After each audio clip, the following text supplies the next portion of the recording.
This won't turn on. There we go. Good morning, everyone. I'd like to call our meeting to order. This is the 7th meeting of the Emergency Preparedness and Protective Services Committee. I do want to acknowledge that we gathered today on the unceded, never surrendered ancestral territory of the Algonquin and Anishinaabe First Nations people. We respect and acknowledge their presence on these lands for millennia. Before I read a summary of today's meeting, I would turn to our committee coordinator to take the roll call, please. Councillor Bradley. Here. Councillor Desroches. Here. Councillor Dudas. Here. Councillor Devine. Here. Councillor Hubley. Councillor Johnson. Here. Councillor Kelly. Conseillère Plante. Ici. Vice Chair Hill. You have a quorum, Mr. Chair. Excellent. Thank you very much. And we did receive a note from the Vice Chair and Councillor Hubley that they may be late this morning. So hopefully we'll see them in a few minutes. So thanks again, everyone, for joining us today. Je vous remercie de vous rejoindre à nous aujourd'hui. We're sharing our committee date today with Great Shakeout Day, an opportunity to learn and practice how to protect ourselves during an earthquake. I'd like to encourage you to take a moment to practice earthquake drills with your family, friends, and colleagues. Remember to drop or lock, cover, and hold on. This is also a good time to check that your emergency plans and supplies are up to date. Ottawa.ca has information on what to include in your kit, as well as more info on what to do during an earthquake or other emergency. And I remember, just as an aside, my first trip to Mexico City, on the door, when you close the hotel room door, it's all about earthquake, what to do when there's an earthquake. So I thought, hey, they're not kidding around here. So it's very important to know your environment and what to do. Now, today's agenda, item 2 is declarations of interest. Are there any declarations of interest? Seeing none, confirmation of minutes, item 3 from our last meeting, meeting 6, held on the 21st of September, 2023. Has everyone had a chance to review the minutes? And are these minutes carried? Thank you. Item 4, response to inquiries. We have 2 responses before us. First was regarding equity, diversity, inclusion at the Ottawa Fire Services. And the other was from a couple of years ago. First one actually was from Councillor Johnson. The other regarding the Panda game was moved by Councillor Fleury a couple of years ago. Are we lifting this item? There's a plan to lift. Okay. So do I recognize Councillor Johnson? Yeah, okay. So go ahead, Councillor.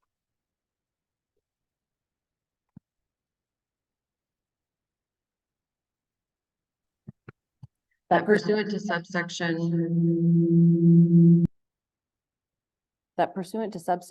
89.3 of the procedure bylaw, being bylaw number 2022-410, the Emergency Preparedness and Protective Services Committee approved that the rules of procedure be suspended to allow the following item to be lifted onto consideration of the item listed as response to inquiry EPPSC 2023-5 equity, diversity, inclusion at Ottawa Fire Services.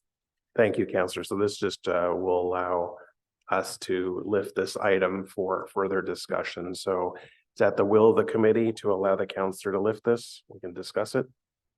Any objections? Does that matter? Carried? Carried. Okay. So we'll just come back to that one in a second.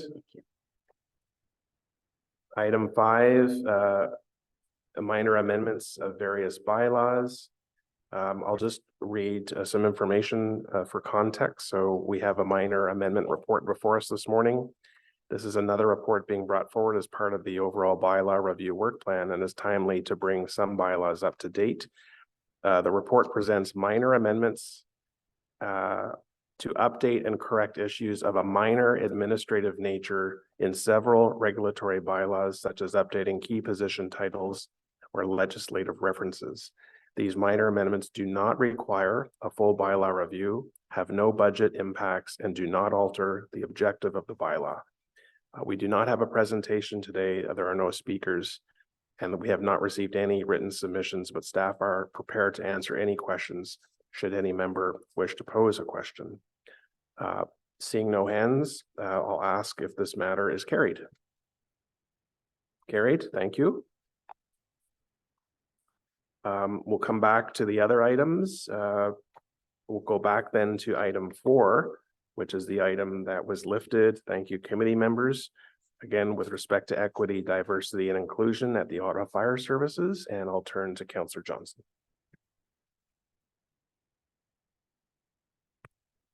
Thank you very much for allowing this to be lifted. I brought forward this inquiry in line with I believe it was the 2021 annual report presentation where Councillor Kavanaugh at that time was asking some very specific questions about representation on the Ottawa Fire Service. So expanding on previous council's interest, I wanted to ensure that we were following up with the right questions. So there's just a few pieces within the inquiry that I'd like to bring forward for discussion here. Do I have a reverb still? No? Okay, that's just in my ears. Great. So that being said, I do want to commend the Ottawa Fire Services for the work that they're undertaking in outreach. You can see from the responses in the inquiry that you're doing a lot of different job fairs, and that you're really putting yourself out there to recruit from people with diverse lived experiences and backgrounds. And so there's a lot of strong effort on the part of senior leadership. So certainly this line of inquiry is not to suggest that there's a lack of interest or a lack of investment in progress here. But I do think there are certain pieces relating to overall corporate goals that are important to discuss at this time. So certainly I wanted to ask about the line in the inquiry response where you said, it was important to note that while this information was voluntary provided during the recruitment process, so this is with respect to the voluntary survey where people can disclose if they are a member of an equity seeking or equity deserving group, it is not part of the scoring process for interviews and hiring. So could you expand on what that sentence meant and how you are trying to reach a certain goal in line with our corporate targets for representation for our workforce? Thank you for that question, Chair, through you. I'm joined today by Deputy Chief Louise Heinz-Schmidt, which is responsible for our training, safety, and recruitment. And what I'm going to do is I'll pass it over to Louise to respond to that question. Thank you, Chief. Through the chair to you, our new recruitment program is designed to put everybody on a level playing field, which in the past we didn't feel was evident in our recruitment process. So we can ask for the information that is not used in terms of, we don't give points for somebody from an equity seeking group. Instead, what we're doing is we're looking at the whole person. And as a result of that, we've seen quite a substantial increase in the number specifically of women. We're now achieving recruit classes 17 to 20%, which based on studies and statistics is about the level you can see, given firefighting is not a career that every woman in 50% of our population would consider. So a lot of our targeted recruitment programs we're doing, Camp Fit, working with Fire Service Women Ontario, our Fire Ventures program, is showing us that more women are now applying. So we're seeing great success in that, and we're seeing the results in who's applying and who is successful in the recruitment process, whereas that was not the case previously. So if you were to have two candidates that presented equally on all other aspects of merit for the role, but one was presenting from an equity deserving group, how would you evaluate between those two? Would you seek out to create better representation on the force when you had that choice in front of you? Our target is always to hopefully increase the diversity. We rarely have situations where people are exactly equal. Sometimes their experiences from being a member of an equity seeking group brings them up to a higher level based on the criteria we make our selections. So it kind of happens naturally that way. So it may appear that it happens naturally, but what concerns me, I believe, is that, we are working within systems that were struck and cultures that were struck for many, many decades within these institutions for which we serve. And so now, should I continue, Chair? Yeah, thank you. So that being said, we do require a bit more of a stringent approach to recruitment, retention, that might have to be a bit more explicit versus implicit. So I wanted to understand, the city, I know we talked about it a little bit because we've discussed this inquiry already, but the city's leverage equity to achieve diversity and inclusion targets, the Lead It program includes a comparative merit model. And that is what tracks candidates through all steps of the hiring process, equally compares the competencies and experience of competing candidates, and then articulates a step-by-step process to score and prioritize the hiring of equity designated candidates who rank highest in meeting all competencies. So can you let me know how your recruitment process is aligning with that corporate program? So how we decide who gets an interview, which is the biggest hurdle for candidates to overcome, we have created a matrix where we have put a series of headings that we believe will make a good candidate. That is how we rank our candidates to get an interview. They score higher in those areas where we're looking for people with experiences, not just about firefighting, it's about who they are as a person, what volunteer capacities they filled, other values and characteristics within them. So that's what I'm saying. We rarely get ties, so to speak. We're rarely faced with situations where we have two candidates who score the exact same. But those experiences from belonging to these groups are going to put them ahead. So it's not a checkbox where, you are a visible minority, so you get an extra point. But what experiences they've gone through as a result of being part of that equity seeking group will automatically give them additional, essentially additional points in the other part of the matrix. And if I just may add, thanks for that response. This project for this new recruitment revampment started 3 years ago, and we looked at across the nation what are some of the best practices, and we truly believe we have a non-biased, reproducible system now where regardless it's objective versus subjective, and I think a lot of the heavy lifting occurs before the recruitment. It occurs at the ambassador. It occurs where we're in the community working with groups that are underrepresented, and that's where we've seen with women in the fire service right now, where we're seeing a threshold of 17 to 20%, and when you look at the data and the information, that's a threshold that we're very proud of, and we need to maintain that. And I think our focus and our shift, although we need to maintain that, we need to now focus that from an underrepresented group. And I think what we can do and what our goal is to use some of the successes that we've had. Fire Service Women Ontario, you look at Camp Fit, some of those initiatives now where we're focusing on other groups or other segments of our community. So I do see another committee or another council colleague on the call. So I'll just ask a couple final questions about the content and then defer over. I just wanted to know, you also mentioned that it's still coming. The voluntary survey is still coming to be part of the voluntary recruitment process. And so could you commit at this time that will be done? Because I don't believe that from a resident perspective, there should be much interpretation on HR practices, whether you're a voluntary service member or a career service member. Yeah, and we absolutely agree with you. So there should be no difference. And we've already made steps to have that implemented as part of our volunteer application process as well. Okay, fabulous. And also with respect to the representation on your hiring panels or making sure that the bias of your hiring panels is maintained or managed. When I say bias, I just mean perhaps being more familiar with community members or, someone knows someone or whatever. It happens everywhere. Having that sort of objective hiring panel, are those pieces that you're committed to as well? That's always our goal. As I stated, when we looked at our urban recruitment program, there was a lot of amazing learning outcomes, and it's an opportunity for us to apply that on the volunteer side as well.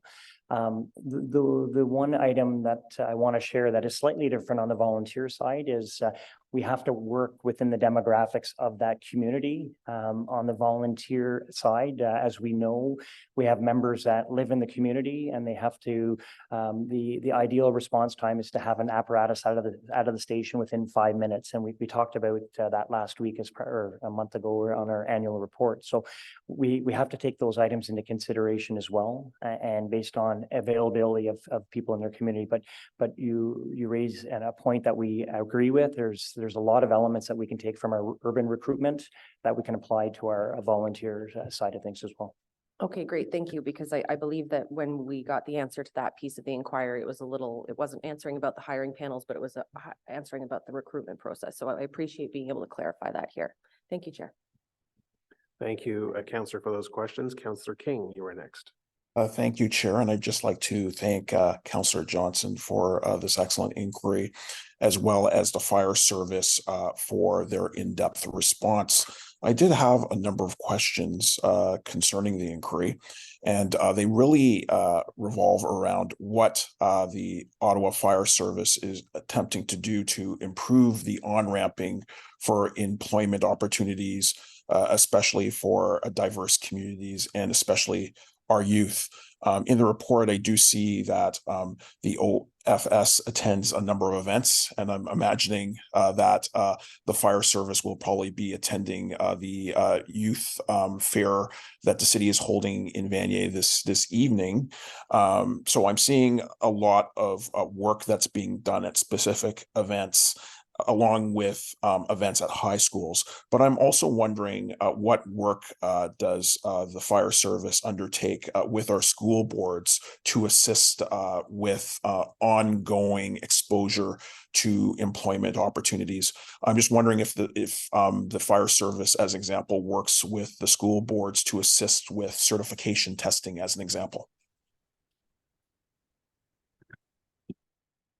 Through the chair to you, Councillor, we have a few initiatives we're working on right now. We have a ambassador group with Ottawa Fire Service. These are, it's made up of members of all equity seeking groups within our service. So we have the subject matter experts working on how we can reach out to the community to best attract more candidates to the service.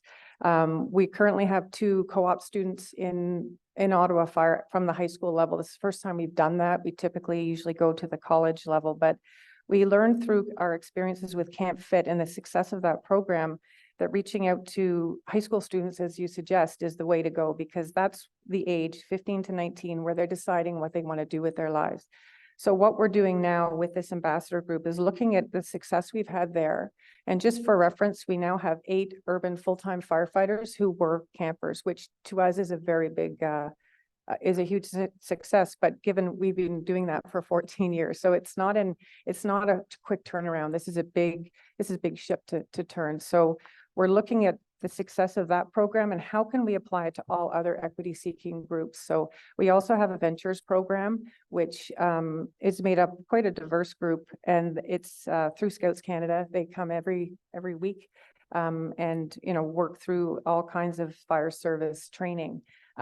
We always go to we have our ambassador group who goes to the job fairs. We go to all various parades. We're trying to get it out there, but you're entirely correct. It's focusing on youth that needs to be our next big step. So that's very high up on my agenda, and something we're definitely working towards. I appreciate that, because that was going to be one of my other questions. How was Camp Fit being adapted to address more diverse communities, whether we were adapting the programming and the engagement in order to have more youth in the process, because you're absolutely right. I think we can't just expose these youth to opportunities. We also have to support them. Because you know, there are stringent requirements in order to obtain employment in the fire service, and so it's important for us to have ongoing supports. So I'm just wondering if you could outline, and I think you have a bit, but what is the follow-up after youth attends a job fair or there's a school visit? Because I think that that's an important component. It can't just be a one-time exposure. I think you know, once you obtain some information from an applicant, there has to be continuous follow-up, and even the potential in a sense of mentoring to get that youth to a place where they would be able to have an application, a successful application to the fire service. So I'm just wondering what type of follow-up work is done with our youth. Councillor, thanks for that question, Chair, through you. As part of our ambassador group, and you highlighted it in part of your question, is that it's that mentorship afterwards. So it's fine that we're in the community, we're reaching out, we're trying to bridge those gaps and finding where we can help. It's really that mentorship afterwards where we have our ambassador groups where they can reach out, and you know, that's where our follow-up is involved, where our staff will reach out to these members to see how they're doing, you know what, and you know what, we may start down the path of fire service and it may find them, you know, a different career path, and we've often found that as part of our Camp Fit program. So it's really our ambassadors that we have embedded in our community that are our mentorships moving forward for these members.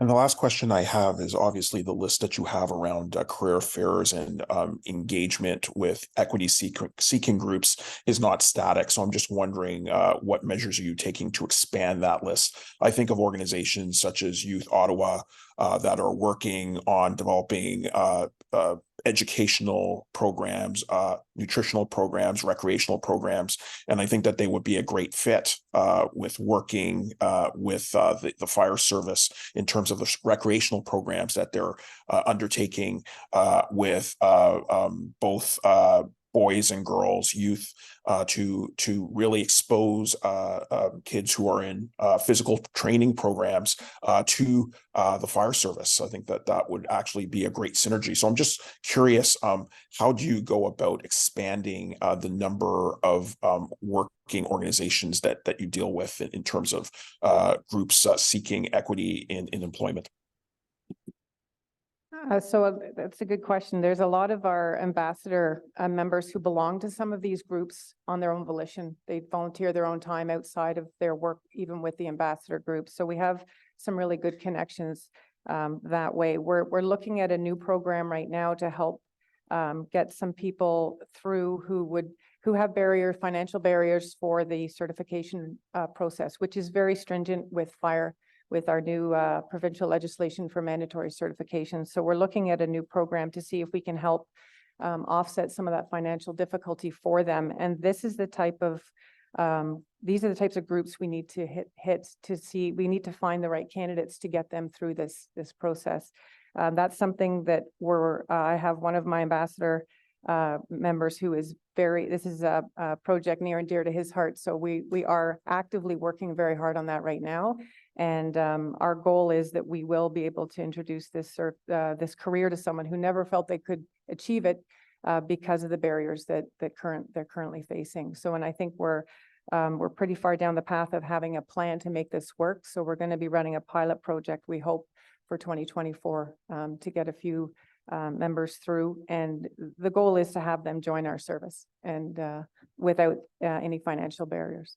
That's excellent. That's the right trajectory. I know I've been having other discussions with different agencies throughout the city to adopt that type of model to provide not just the educational support and the information to the youth, but also financial support if necessary in order to, especially if an excellent candidate is identified, to ensure that they have an excellent chance at employment.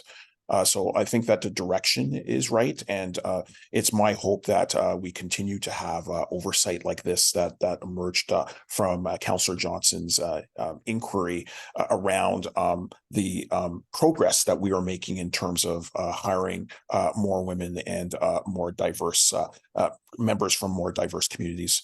So I really thank you for this report. I thank once again Councillor Johnson for the inquiry, and thank you for the time this morning, Chair.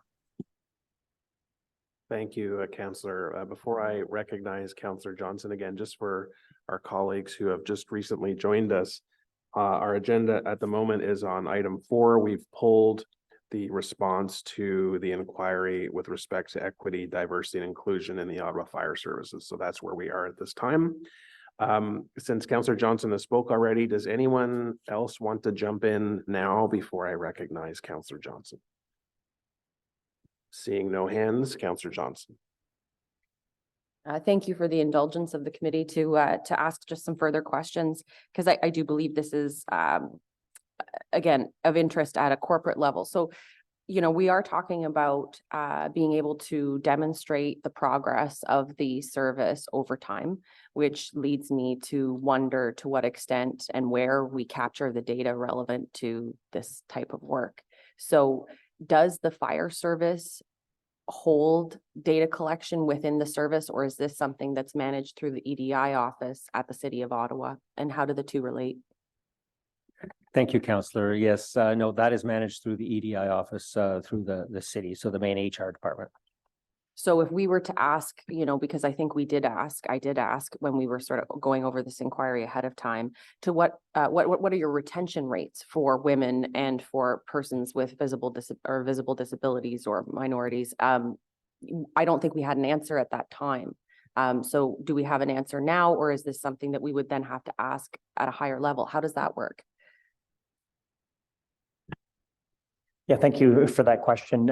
This is information that's part of the corporate, but I can certainly tell you from a fire service, I don't have the data sitting in front of me today, but I can certainly tell you from a retention, there are very few firefighters that resign or, terminate their employment with the fire service. So once they become a fire service member, we often see members for, 30 years, 25, 30 years of service. So it's the retention rate is very high that we retain our members. Great, thank you for that. Because I do believe, from a corporate standpoint, when it comes to issues of inclusion, that we do need to have some robust understanding of retention across the corporation. If you're not feeling supported as a person with, a various lived experience or perspective, you may go on long-term disability, you may go on stress leave, and these are very costly consequences for the corporation. And we actually are hearing a lot about them in various departments, not just fire services, but other departments as well. And certainly we don't want to imagine that by recruiting people with diverse lived experience, it affects the performance of a department. I think we've moved a long way. But ultimately, even if we advance our recruitment, our outreach, we still need to keep them. These are really good jobs. If you go to if you talk about it, fire service jobs are great jobs because there's a lot of things that are really valuable about the culture that you provide and the benefits and the opportunities. And we want to make sure that everyone in the city has access to great city jobs in the fire service and elsewhere, and that they can succeed over time, because that diverse perspective enriches our support as a public service. And I know you know this, and that we know this. But I do sort of signal to my council colleagues that I'm going to be further interrogating the data on this at a corporate level to understand how we report out and how we measure this progress over time. Because if 1 in 5 Ottawans are going to be of a visible minority by 2031, that's just around the corner. And so that 20% goal that we have at a corporate level that fire works with for the female firefighters, it needs to be applied for all backgrounds. For us to be able to say, yes, you can see yourself in this service, which is something that I borrowed from our meeting last week. So I appreciate the time on this, and if anyone else wants to continue working on this with me, we do need to engage with this history and look to a better future on these targets. So thank you. Thank you, Councillor Johnson, for your questions and for your interest in this matter as well. Thank you. Okay, seeing no other hands on this item, we will move along. We have already dealt with item 5 on our agenda. Item 6 is in-camera items. There are no in-camera items. Item 7, information previously distributed. This is regarding the safe alternative transportation pilot. I have asked staff to come prepared to the meeting today to provide the committee with more information about this pilot. I think in the interest of transparency with the public, we should have, I think, greater awareness of what's being proposed with this pilot. So I do need the support of colleagues to allow this to come on our agenda for further discussion. Do I have the support, 2/3 support of committee members for this item? Okay, thank you. So I'm going to ask both the general manager and our chief of the paramedic services to come forward and just provide a brief overview of this pilot that's about to commence. Good to see you this morning, both of you. Thank you. And I guess General Manager Ayat, so we'll start with you. Thank you, Chair. Yeah, this is it's an exciting time. Obviously, our healthcare system is in I guess you could say dire straits. We're struggling with the healthcare system, and the paramedic service plays an extremely important role in the healthcare system. And one of our biggest challenges that we're facing right now is offload delays at the hospitals, and we're doing absolutely everything we can to try and minimize the impact of offload delays. What this program will do, and Pierre will get, or Chief Poirier will get into more details, it offers us an opportunity to deal with the lower acuity calls. And those are the ones that don't always need an ambulance, but they call for an ambulance. And so once our paramedics arrive on scene and they assess the need and they go through a process, many times we are required to transport them to hospital, regardless of the acuity level. And when they get to hospital, the emergency departments will actually, triage them and put them at the bottom of the list for care, which means that paramedic unit could be much longer than 2, could be 3, 4, 5, 6, 12 hours in the hospital with a patient that really doesn't need that level of care. So based on that, we've been looking at all kinds of options. This is not new. It's actually happening in other jurisdictions, this program. And I'll now pass it on to the chief to actually explain it in better terms than I could. Thank you. Thank you, General Manager Ayat. Thank you, Chair, for the opportunity to speak to this. Truly, the fact that the healthcare system in crisis is not, I would say, in dispute. And what's happened with healthcare is that it's backed up to the paramedic service. And we've been having to deal with the consequence of lack of family physicians, lack of hospital beds, surgical backlog, lack of nurses, and the list goes on. And the sum of those items prevent the emergency rooms from decanting or moving their patients through, either to a bed in the hospital or to a definitive care or definitive diagnostics. And currently, in the notes, a couple of items, level zeros continue to, I'd say, affect our community. There's been over 1,000 events. And those 1,000 events are over 30,000 minutes at this point, 500 hours, the equivalent of maybe 22 days of level 0, where we're not providing the service that our community expects us to. Further to that, the hospital offload times, the 90th percentile is over 2.5 hours. So you put those two items together and there is a significant problem in our community, and that really requires us to look for creative ways to, I'm not saying solve the problem, but help mitigate and deal with the issues that are presented to us.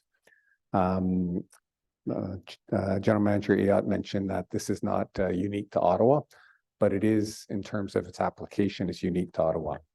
Currently in Niagara region, they're providing this service through their communication center, where there's an assessment done by the phone, and the individual is then had a taxi sent to their residence. We're taking a little bit different approach. Our approach is that we want to be incredibly safe in terms of how we do this, deliberate, and I'll get through the actual process by what we intend to do. Just one more kind of fact to add to this is about 20% of the transports we do are low acuity, which would be the CTAS 4 and 5s. So those are individuals who may have a twisted ankle, may not be feeling well with no other complaints, may require stitches for a cut, Those individuals are 20% of the people we transport. Put it in context again, we transport about 250 patients to the hospital every day. So the quick math there is 40, 50 individuals who may qualify. The program that we're envisioning right now is looking at maybe 3 to 5 of those individuals, where we're going to be able to say this is super safe. And how we create that safety is that the process is the paramedic crew will arrive at the patient's side, do a full assessment. They'll categorize this patient as being very low acuity. Could be a CTAS 4, CTAS 5. They then consult with a physician, have a conversation and say, what I see, do you see that as well in terms of what I'm describing to you? Thereafter, they'll make a determination that either there's a couple options. One is we cancel and provide no further service, or take you to the hospital, or, and this is where we're adding the third option, is where the paramedic may not be needed to provide additional care, that we will provide a service by which a taxi will come to your residence and transport you to the hospital, or, and where I'd love to get to, bit by bit, would be to an alternate destination. Part of the healthcare system being in such turmoil is that, and credit to the Ministry of Health and different innovative approaches, you're seeing right now pharmacists are allowed to prescribe. They're allowed to do much more. So could it be in the future that somebody has a urinary tract infection? It's not life-threatening, but it's something that may require treatment. Could that individual be then transported via taxi to a pharmacist to provide their prescription, to provide the definitive treatment? And this is all kind of laying the groundwork for us to do bit by bit, build capacity within the system. So for us, it's very important that if we don't transport somebody to the hospital, recognizing that these are the lower acuity patients, that we may be saving 2, 3, 5 hours of offload time, which is incredible. But it also allows that paramedic crew to be available in the community to do the next call. So that's why this is such an important initiative. It really is something that'll help. And bit by bit, we hope to expand it, to figure out ways that we can do this, continue to do it safely. And there's 2 principles here. One is we can do this safely to provide the treatment. We can also give the patient an option, which is not just cancel or we'll take you to the hospital, cancel, we'll take you to the hospital, or we'll actually access a third service, which could be a taxi. Thank you for the opportunity, Chair. Thank you, Chief, for further explaining this. We appreciate that. Any questions from members of the committee? Councillor Devine? Thank you, Chair. Chief, thanks for presenting on this. I just have a few questions. So I'm generally supportive of the program and any of the innovations that you're bringing forward to try to address the challenges that the city's facing. Just a few technical questions to help me understand this. So one thing you described there is obviously this solves the issue of paramedics having to wait through what could be a lengthy transfer. So I'm assuming that if the patient goes with the option of taking the taxi ride to the hospital, I assume the taxi driver does not have to wait through a lengthy transfer. That is correct. So can I understand then, if the taxi driver does not have to wait through a lengthy transfer for a low acuity incident like a sprained ankle, in those instances, why then would the paramedic have to wait through a lengthy transfer in the first place? Good question, Chair, through to the councillor. There are occasions, and sorry, maybe just directly to the specific part. The taxi driver would drop that person off at the door, and the person would be able to walk into and go to reception. When paramedics do that, there are occasions where we go to triage and they ask us to wait. And simply there's a different treatment of the paramedic crew than there may be of somebody just walking in the door.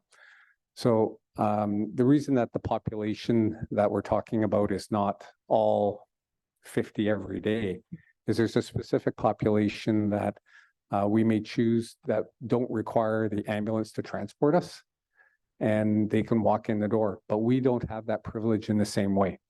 We're not there yet, Through COVID, they restricted the ability of paramedics to drop people off at the other door. We go in a separate door, and that door requires us to go through triage where we're actually have a different evaluation than if somebody just walks in. So it's no different than right now, if I put it in the extreme, if somebody walks in with chest pain, they walk in that door. But if somebody comes with us with chest pain, we walk in the other door and our assessment will be different.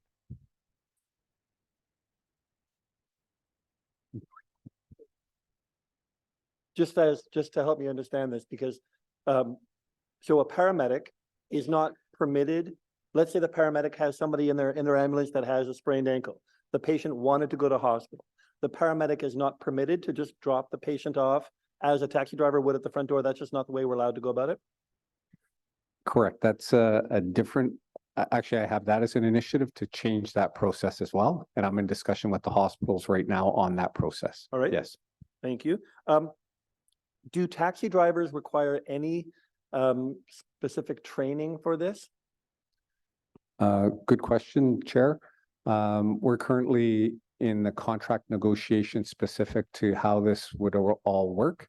And we're using the template that the Transportation Services has in their contract that they've had with a taxi service, where it was about a, I don't know, 15, 20-page document with the detail about all of the criteria of how this would work and also the specific training that the taxi drivers would require, and ensuring that all the issues related to the rules and regulations around the taxis is applied. So yes, we would be reviewing all of that, and that is part of our legal review at this time. You were mentioning that when the paramedic arrives on site, they would do an assessment and see if it's low enough acuity to use the taxi service. I'm sure that there are instances where a patient during the ride in the ambulance, things escalate, things go wrong. Can I assume that no paramedic would make the call to put a patient in a taxi in any kind of situation where there could be volatility during that ride? That is correct. And that is part of the consultation with the physician to ensure that we're doing this safely, to appreciate the nuance of the clinical presentation of a patient. Yes. Last question. You mentioned consultation with the physician. Is that a new element that is being used as part of this pilot? Or normally when a paramedic arrives at an incident, they have to consult with the physician generally? Or is this consultation with the physician purely as one of the checkboxes to permit the use of this pilot? The paramedic always has the discretion to consult with a physician. But to this program, this is something, an added layer that we've added. So in situations where there's a patient that is a very difficult clinical presentation, paramedics will do a consultation with a physician to provide additional guidance on how to treat that patient. This is a little bit different where where the paramedic will be confirming that their belief that somebody is a low acuity patient is being able to be confirmed through that consultation, that discussion with the physician. And those physicians would be available for those consultations? Like these are, a quick sudden phone call. Would there be somebody available for that consultation? That's correct. All right. Thank you, Chair. Thank you, Councillor. Councillor Johnson, you're next. Thank you for the presentation, and I was very excited when we did the tour with your service back in the fall that you were considering some of these options and trying to be as creative as possible. You always look like you need a big hug, so I'm glad to hear that you're trying to think about, what can ease you and your services load. I wonder for the taxis again, because of course my heart is in my throat a little bit on taxi stuff. Are we expecting that the resident would pay for that taxi from the house to the hospital? Through the chair, no. The answer currently is that the expectation is the Ottawa Paramedic Service would absorb that within its operating budget. Okay, so you imagine right now that you have, at least for this pilot idea, a buffer to be able to absorb the cost of it. Yes, correct. Through the chair, our expectation is that the taxi cost would be less than $40 a trip on average. And the cost avoidance for the Ottawa paramedic service per call, using the broad number of a 2-hour offload is $200. So the net savings from a cost avoidance is going to be $150. And that's very conservative because I'm not including the costs of the vehicle, the fuel, all the other ancillary costs that may be associated with it. Okay, well, that sounds very exciting. Do you have a sense of, I mean, I guess it could be any kind of person that ends up using this service, but for these low acuity calls, are there any trends as to whether or not they would require an accessible taxi? Thank you, Chair. The answer is yes, and that is part of our discussions with the taxi service, that will be a requirement. That the accessible service will be available.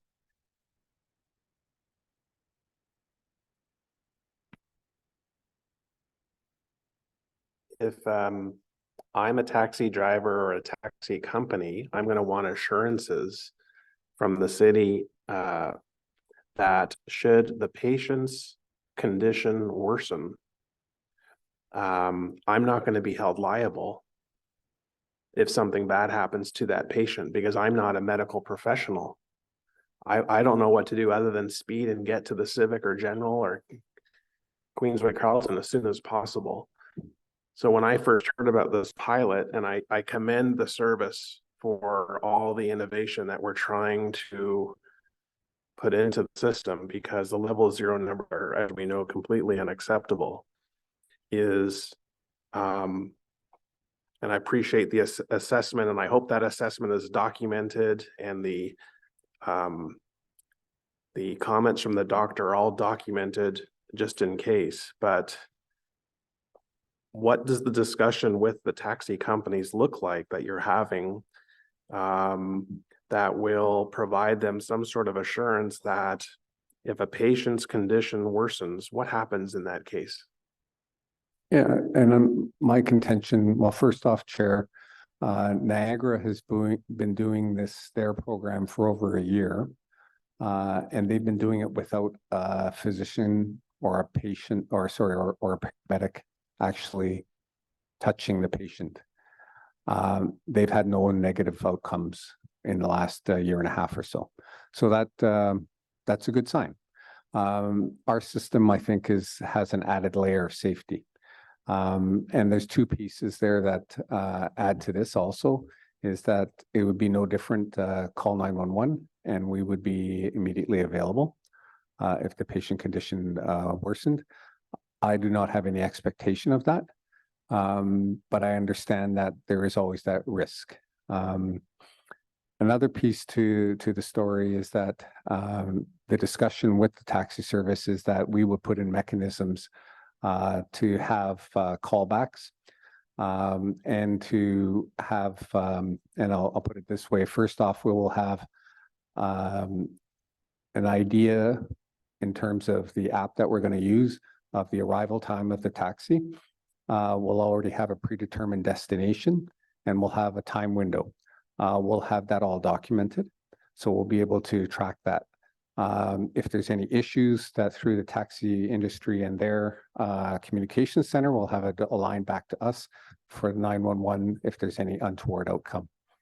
I think it's important to always recognize that in a perfect world, we would not be doing this. The problem I have, and when I say what keeps me up at night, is the fact that we're not getting to that other patient, the other patients waiting in the community, which has necessitated us to take a look at other options and try to do that as safely as we can. And the last piece, Chair, would be that we've also committed to a 24-hour follow-up with every individual. And I don't say at 24 hours, within 24 hours. So if it's 3 a.m, our follow-up would probably be somewhere, 6-10 hours later. But if it was at 11 o'clock at night, it might not be till the next morning. So we're not waking people up. So we really are focused in on doing this safely, providing patient choice. And Chair, one just comment, and my apologies to Councillor Devine. Another bit of clarity here is that on the issue, sometimes people want to go to the hospital. They may have a complaint that the paramedics have deemed is not what they think it is. And this is an option for the individual who just wants to go to the hospital, for which there may not be a clinical reason. Thank you. Thank you. This, my last point that I'll just leave with you is taxis already take today patients to the hospital. People arrive at the hospital in different means. And I would simply ask you to consider asking the taxi companies when you speak to them is what do they do? Because in some cases, people have needs that are much higher than the lowest acuity patients that you've just described. There are people who need to get to the ER. They don't have the means other than we need to go now, don't have a car, they take a taxi. How do drivers accommodate people who are in rough shape now? So I'd be curious to know that. And then given that the pilot starts in a couple of weeks, November 1st, how will you keep this committee up to date on its first 6-month progress? Can we embed that in some report back to the committee at some point next year? Yes, thank you, Chair. We could certainly report back to the committee either through our annual report process or if the committee so wishes, we could provide an update biannually and let you know how it's going. Your hand? Okay, go ahead, Councillor Devine. Thank you, Chair. I just want to follow up on Councillor Johnson's line of questioning about the accessible taxi use. And please understand, I applaud the creativity of this initiative.